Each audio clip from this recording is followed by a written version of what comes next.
นี้วันดีปีใหม่เข้ามาอวยใจให้สุขสำราญมาสร้างแดนนี้ให้เป็นแดนสวรรค์มาสร้างแดนนี้ให้เป็นแดนสวรรค์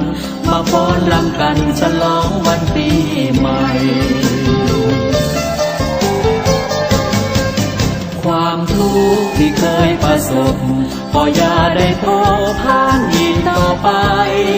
สุดสิ้นไปเสียสิ่งที่เศร้ามองใจสุดสิ้นไปเสียสิ่งที่เศร้ามองใจความสีวิไลจงได้มาแทนที่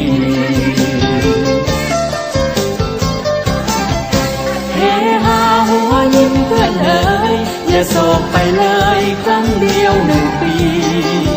วันนี้เลิกงามยามดีวันนี้เลิกงามยามดีเฮามาสวัสดีสวัสดีปีใหม่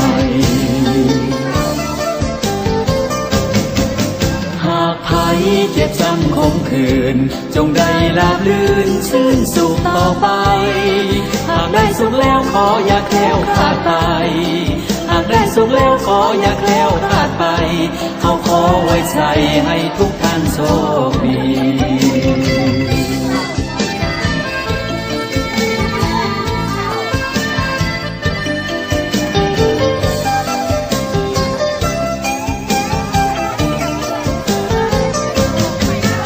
วันนี้วันดีปีใหม่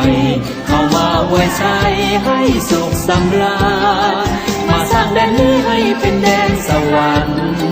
มาสร้างแดนนี้ให้เป็นแดนสวรรค์มาฟ้อนรำกันฉลองวันปีใหม่ความทุกข์ที่เคยประสบก็อย่าได้โทษผ่านอีกต่อไปสุดสิ้นไปเสียสิ่งที่เศร้ามองใจสุดสิ้นไปเสียสิ่งที่เศร้ามองใจความสีวิไลจงได้มาแทนที่เฮฮาหัวยิ้มเพื่อนเอ๋ยอย่าโศกไปเลยครั้งเดียว1 ปีวันนี้เลิกงามยามดีวันนี้เลิกงามยามดีเฮามาสวัสดีสวัสดีปีใหม่หากใครเจ็บช้ำขมขื่นจงได้ราบรื่นชื่นสุขต่อไปหากได้สุขแล้วขออย่าแคล้วคลาดไปหากได้สุขแล้วขออย่าแคล้วคลาดไปเขาขอไว้ใจให้ทุกท่านโชคดีเขาขอไว้ใจให้ทุกท่านโชคดี